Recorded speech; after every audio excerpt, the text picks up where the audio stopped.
The EduTech guys present a conversation from our live coverage of FETC in Orlando, Florida from Thursday, January 25th, 2018. Enjoy the program.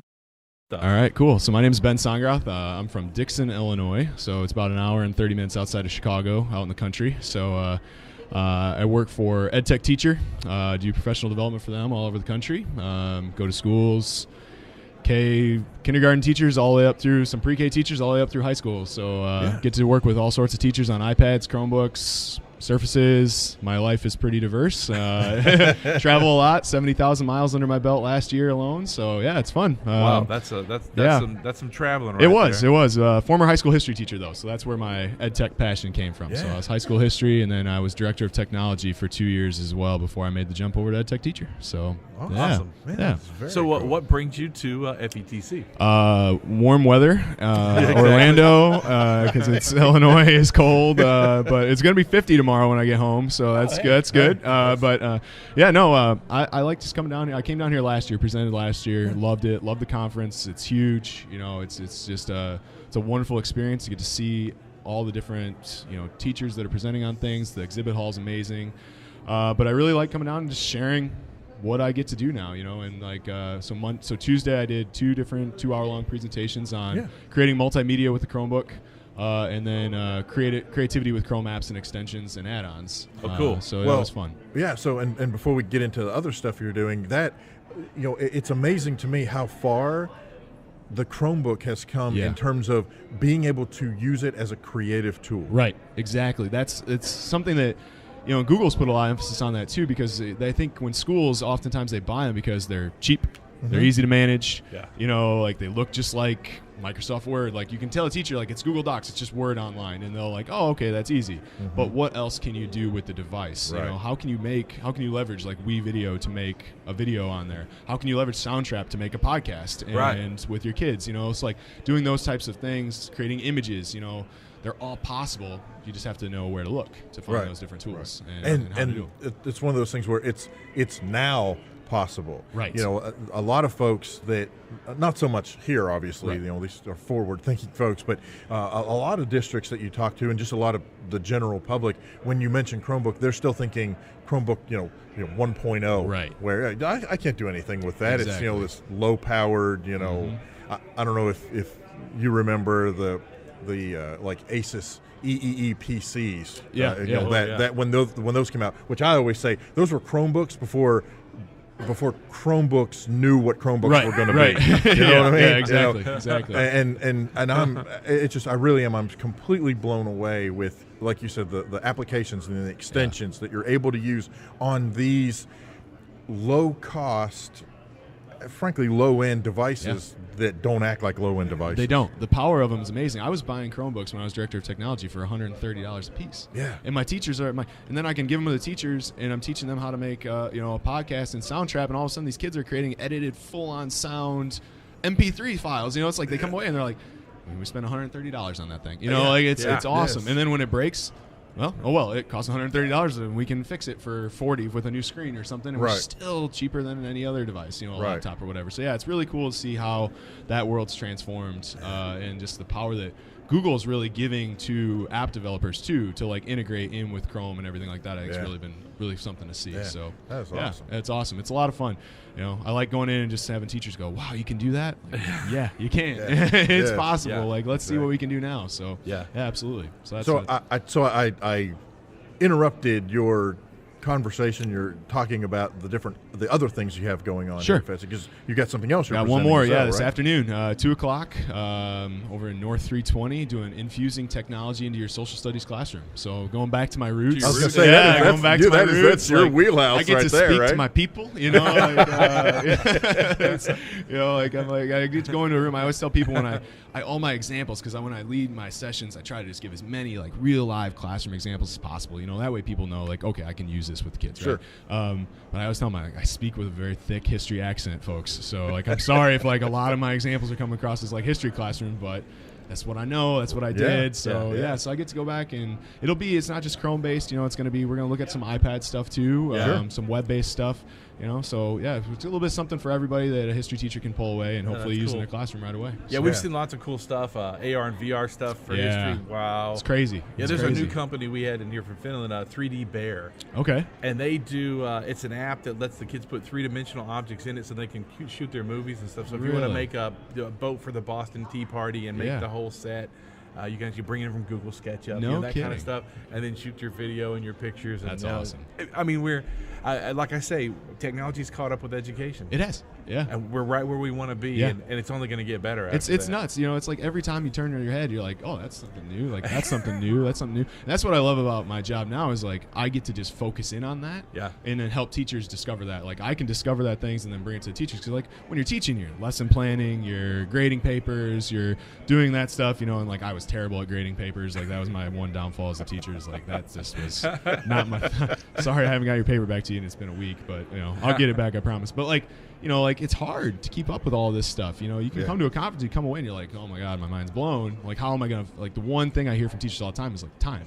Like, when can I learn how to do this? When can I adapt my lessons? So, like, it's kind of fun to be able to go out and I can learn how to do this stuff and try to teach them in a, you know, more of a user-friendly, hands-on, get them walking away with something. So that's good. And, you know, there's so much. Yeah.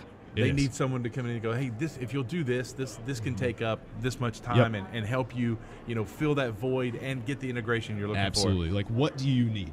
What do you want? What do you want to do? And then that way they don't just have to type in a Google search like audio recording on a Chromebook, and then it's like, boom, boom, boom, boom, boom. Like, well, what type of audio recording? Like, I just want my kids to record quick sound bits. Vocaroo. It's like one button. Click on that. But I want my kids to edit the sound. Go to Soundtrap. You know, like, that's like fun things for me to be able to like pinpoint and just say, hey, we want to do this, this, and this. How can I make your life easier? Yeah. So That's really cool. And one of the things that I liked about, as you were telling us, you know, who you are and what you do, you're not locked into any one particular device and or solution. Right. So I think the teachers that you work with and students that you work with ultimately, you know, they benefit so greatly from being able to say, you know, if you just come in and you're a Chromebook only person, well, we don't have Chromebooks, so we're never going to be able to use you. No, it's you can do this on a Chromebook, you can do this on an iPad, and of course now a lot of the software is cross-platform, or it doesn't even care what the platform is. You know, it's cloud-based, and so it doesn't matter what you have. And you might have an iPad, you might have a Pro, and you might have an Android, you know, tablet you're using, and you might have a Chromebook, you might have a full-blown, you know, I don't know, whatever MacBook, or it doesn't matter. We can all do the same thing. We can all get to the end result. That is the fun part of my job, and actually that's what somebody, and you guys probably can speak to it too. Like, a teacher asked me, I think it was this last summer. She's like, "What's the trend that you see in like ed tech going forward?" And I said, I think developers are making stuff that you can do on the iPad, you can do on the Chromebook, and you can start it, like Adobe Spark is a perfect example for that. I can start an Adobe Spark video on my iPad in the Adobe Spark video app, and then I can open up my Chromebook and I can start editing it right exactly in the same spot I was, and then close that down and go right back to my iPad. Like, you can just, the seamless transition of app to computer to Chromebook is just, it's growing so fast. You don't lose the idea anymore. I can open up Canva or Spark, and I can start something and open it up on another device and continue with that idea. I think the other thing is, and my superintendent, I have this conversation a lot, and he's very forward-thinking, and so we talk about this kind of stuff. And I said, you know, we're finally at that point where it's just a tool. It's just a protractor. It's just it's a box of crayons. Where it's not that anymore. It's what service we're using and how we're going to use it. And this doesn't matter anymore. It's just the kids expect it. It's their tool of choice. It's their box of crayons. Right, exactly. And it's almost unfortunate that we're past kind of the BYOD trend, because we're almost in a better world right now for BYOD than we were when like BYOD was big 4 or 5 years ago, when all schools were like, BYOD, kids can bring whatever. That was really hard 5-6 years ago, because it's like, I want to do this. Well, they can't do that on an iPad, but they can do it on a laptop, or they can't do it on a laptop. You know, like now it's like, you can probably get away with it a lot easier now. Like, you know, like it's so the transition. And that's what was so hard for those forward-thinking superintendents. That, okay, well, let's do iPads, and then it was like, well, they're not really doing everything we want. Well, And now it's like, well, hey, we tried. Yeah. But that's what moved us to this point, though. I agree. Yeah. Yeah, it had to be. It had to come first. Education moved us to this point because it kept pushing the envelope. It kept going, we'll do iPads. Okay, we'll do EEPCs. We'll do whatever it takes. We'll do Windows machines. We'll do whatever. Hey, HoloLens. We'll do whatever we got to try. Yeah, exactly. Let's just keep pushing the envelope. Yeah, you're right. And that's why we see exhibit floors like this. Yes. That's why we see services like this. IT and education is monstrous. It is. It's massive, and it's just like you said before. It just keeps growing. It just keeps getting bigger, and it's fun. It's fun to be a part of, and it's fun to learn and be a nerd. It's a good time to be a nerd. It's a good time to be a nerd. That is so right. It's a good time that to be is a nerd. exactly right. If our listeners want to reach out to you and get in touch with you, what's the best way? Yeah, sure. So you can go to my Twitter at Mr._Sondgroth, and that's hard to spell. So it's SONDGEROTH. Or you can go to edtechteacher.org. That's our company. We're big. We're not super big. There's only like 8 of us that are instructors. So but we work with. I think we've got over 100 client schools all over the country right now that we're working with. We're in and out of all the time. So yeah, it's fun. Awesome. Everywhere from Alaska to Hawaii to Florida. So so you can go to edtechteacher.org, or you can go to edtechteacher.org/BenS, and that'll actually have. That's got all my blog posts that I write on it, a bunch of YouTube videos that I make, and it's a lot of fun. So I'd love to hear from anybody and help out. That's my job now. I get to help teachers. I get to teach teachers now instead of teach students. Yeah, it's inherently more difficult sometimes, but but it's a lot of fun. You're teaching students still. That's exactly right. I look at it like I asked, just to finish up, I asked Greg Kulowick, who's another one of our EdTech teacher instructors, when I was going through the interview process. I said, why did you make this jump?